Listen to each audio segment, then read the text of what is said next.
ರಾತ್ರಿ ಬರುವಂಥ ಇರೋದರಿಂದ ಇದು ಮುಗಿಲಾರದೆ ಅದಾಗೋದು.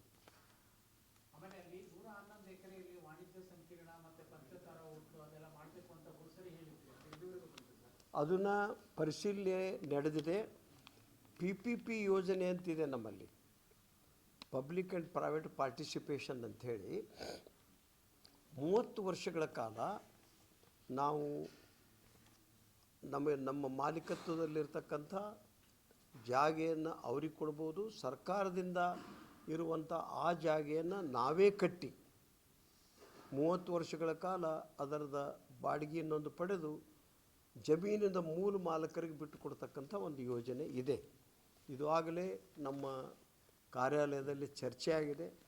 ಈಗ 2 ಬೋರ್ಡ್ ಮೀಟಿಂಗಿನ ಹಿಂದೆ ಇದನ್ನು ನಾವು ಪ್ರಸ್ತಾವನೆ ಮಾಡಿದ್ದೇವೆ. ಇನ್ನೂ ಸಂಪೂರ್ಣ ಆಗಿಲ್ಲ. ಅದರ ಬಗ್ಗೆ ಗಮನ ಕೊಡ್ತೇವೆ.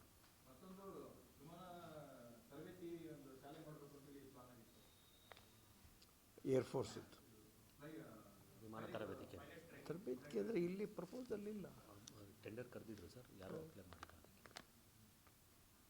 Tender ಕರೆದಿದ್ರು sir. ನಾವು ಟೆಂಡರ್ ಕರೆದಾಗಲೂ ಕೂಡ ಯಾರೂ ಅರ್ಜಿ ಹಾಕಿಲ್ಲ.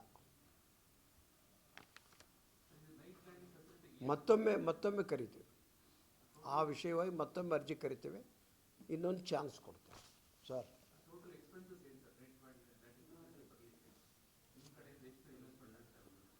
ಯಾವುದಕ್ಕೆ? Night landing it is nearly 5 crores. ಇದು ದಟ್ ಯೂನಿಟ್ 5 ಕೋಟಿ, ಕೆಲಸಕ್ಕೆ 5 ಕೋಟಿ, 12 crores, 10 to 12 crores ಟೋಟಲಿ. ಯೂನಿಟ್ಗೆ 5 ಕೋಟಿ ಆಗ್ತದೆ. ಟೋಟಲಿ ಅದು ಕಂಪ್ಲೀಷನ್ ಆಗಬೇಕಾದ್ರೆ 11 to 12 crores it's require. But unit tender is 5 crores, 4 crores something.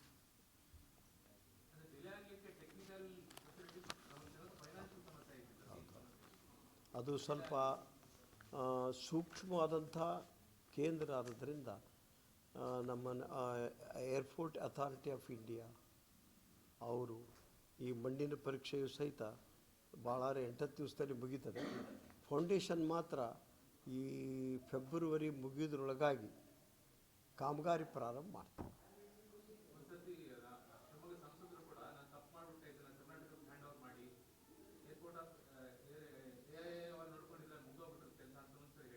ಯಾರು?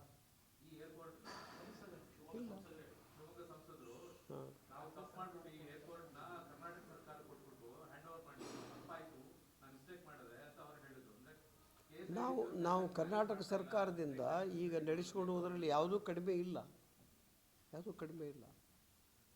ಆದರೆ ತಾಂತ್ರಿಕವಾದಂಥ ಆಲೋಚನೆಯಿಂದ ಅದಕ್ಕೆ ಕಾಲಾವಕಾಶಗಳು ಬೇಕಾಗ್ತದೆ. ಒಮ್ಮೆಗಲೇ ನಾವು ಇಳಿಸೋದಕ್ಕಾಗೋದಿಲ್ಲ. ಗುಣಮಟ್ಟ ನೋಡಬೇಕಾಗ್ತದೆ, ರನ್ವೇ ಗುಣಮಟ್ಟ, ದಿಕ್ಸೂಚಿ ಸೂಕ್ಷ್ಮವಾದದ್ದರಿಂದ ಇದನ್ನು ನೋಡಬೇಕಾಗ್ತದೆ. ಮತ್ತು ಈ ನಮ್ಮ ರಾತ್ರಿ ಲ್ಯಾಂಡಿಂಗಿನ ವ್ಯವಸ್ಥೆ ಇಲ್ಲದಿದ್ದುದರಿಂದ ಒಮ್ಮೊಮ್ಮೆ ಈ ಹವಾಮಾನದ ವಿಷಯವಾಗಿ ವಿಮಾನಗಳು ಕೆಲವು ಹೊರಳಿ ಹೋಗಿರ್ತಕ್ಕಂಥದ್ದು, ಹೆಲಿಕಾಪ್ಟರ್ಗಳು ಹೊರಳಿ ಹೋಗಿರ್ತಕ್ಕಂಥದ್ದು ಇದೆ.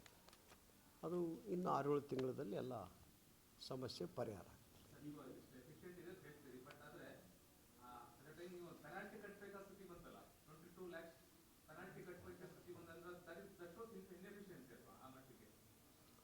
ಪೆನಾಲ್ಟಿ ಕಟ್ಟುವಂಥದ್ದು ನನ್ನ ವೈಯಕ್ತಿಕ ದೃಷ್ಟಿಯಲ್ಲಿ ಅಸಮರ್ಥತೆ ಒಪ್ಕೊಳ್ಳೇಬೇಕು. ಆದರೆ ಇದು ನಾನು ಬಂದ ಮೇಲೆ ನನಗೆ ಗುರ್ತಾಗಿದೆ. ಹಿಂದಿನವರು ಮಾಡಬೇಕಾಗಿತ್ತು, ಮಾಡಿಲ್ಲ. ಆದರೆ ಪೆನಾಲ್ಟಿ ಕಟ್ಟುವುದಂದರೆ ಅದು ಹಾನಿ, ಅಸಮರ್ಥತೆ, ಆಡಳಿತದಲ್ಲಿ ಇಚ್ಛಾಶಕ್ತಿ ಇಲ್ಲ ಅನ್ನೋದು ಗೋಚರ ಆಗ್ತದೆ. ಏನಪ್ಪ 22 ಸಾವಿರ ಕೋಟಿ ಅಲ್ಲ, 2200 ಕೋಟಿ ಅಲ್ಲ, ಕೇವಲ 22 ಲಕ್ಷ. ಅದು ಬಡ್ಡಿ ಸೇರಿ ಬಹುಶಃ ಮೊದಲೇ ತುಂಬಿದರೆ ಕಡಿಮೆ ಆಗ್ತಿತ್ತು. ಅದು ಈಗ ಸರಿಯಾಗಿದೆ. ಎಲ್ಲವೂ ಯಾವುದೇ ಅಡೆತಡೆಗಳಿಲ್ಲದೆ ನಡೆದಿದೆ. ನಿಮ್ಮದು ಉಡಾಣದ ಬಗ್ಗೆ ಏನು ಕೇಳಿದ್ದೀರಿ ಅದರ ಬಗ್ಗೆ ನಾವು ಗಮನ ಕೊಡ್ತೇವೆ. ನೈಟ್ ಲ್ಯಾಂಡಿಂಗಿದು ಆದಷ್ಟು 6 ತಿಂಗಳಲ್ಲಿ ಮಾಡುವಂಥದ್ದು ನಮ್ಮ ಕರ್ತವ್ಯವನ್ನು ಪೂರ್ತಿಗೊಳಿಸ್ತೇವೆ.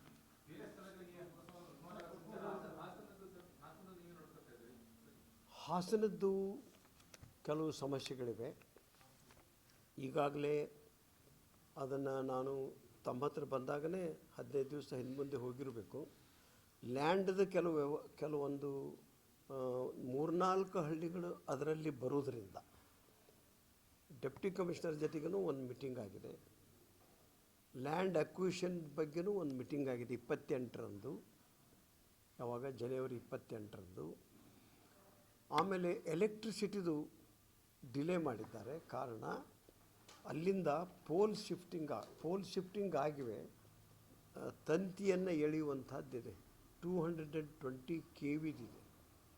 ಅದಕ್ಕೆ ಸಂಬಂಧಪಟ್ಟಂಥ ಹಣ ಕಟ್ಟುವಂಥದ್ದು 17.5 ಕೋಟಿಯನ್ನು ಕಟ್ಟುವುದಕ್ಕೆ ಅವ್ರು ಹೇಳಿದರು, KV ಅವರು ಕಟ್ಟಿದ್ದೇವೆ. ಮತ್ತು ಹೊಸ ಎಸ್ಟಿಮೇಟ್ನ ಪ್ರಕಾರ 21 ಕೋಟಿ ಕಟ್ಟಬೇಕಾಗ್ತದೆ ಅಂತಕ್ಕಂಥ ನೋಟಿಸನ್ನು ಕೊಟ್ಟಿದ್ದಾರೆ. ಅದನ್ನು ಕೂಡ ನಾವು ಕಟ್ಟುವುದಕ್ಕೆ ಸಿದ್ಧವಾಗಿದ್ದೇವೆ. ಸರ್ಕಾರದಲ್ಲಿ ಹಣ ಕೇಳಿದ್ದೇವೆ, ಅದು ಬಂದ ತಕ್ಷಣ ಕಟ್ತೇವೆ. ಆದರೆ ಇನ್ನೂ ರೈತರ ಸಲುವಾಗಿ ಅಲ್ಲಿ ಅವರ ಸಾರಿಗೆಗಾಗಿ 8 ಕಿಲೋದಿಂದ 9 ಕಿಲೋಮೀಟರ್ ರಸ್ತೆ ಮಾಡಬೇಕಾಗಿದೆ. ಕಾರಣ ನಾವು ಕಾಂಪೌಂಡ್ ಕಟ್ಟಿದ್ದರಿಂದ ಅವರ ನಿತ್ಯದ ಗ್ರಾಮಕ್ಕೆ ಹೊಲಗಳಿಗೆ ಹೋಗೋದಕ್ಕೆ ರಸ್ತೆ ಇಲ್ಲ. ಈಗ ನಮ್ಮ ರನ್ವೇನೇ ಉಪಯೋಗ ಮಾಡ್ಕೋತಾರೆ ಅವರು. ಮತ್ತೊಂದು ವ್ಯವಸ್ಥೆ ಮಾಡದೆ ಅವರಿಗೆ ಬೇಡ ಅನ್ನೋದಕ್ಕೆ ನಾವು ಸಿದ್ಧರಿಲ್ಲ. ಟೆಂಡರ್ ಆಗಿದೆ. ಆ ಒಂದು ರಸ್ತೆಯನ್ನು ಮಾಡಿದ ತಕ್ಷಣ ಅವರು ಅಲ್ಲಿ ಅಡ್ಡಾಡ್ತಾರೆ. ಅವರು ಮಾತು ಕೊಟ್ಟ ಪ್ರಕಾರ ರನ್ವೇ ಉಪಯೋಗ ಆಗೋದಿಲ್ಲ. ಸರ್ ಯಾವ್ದು ರೀ?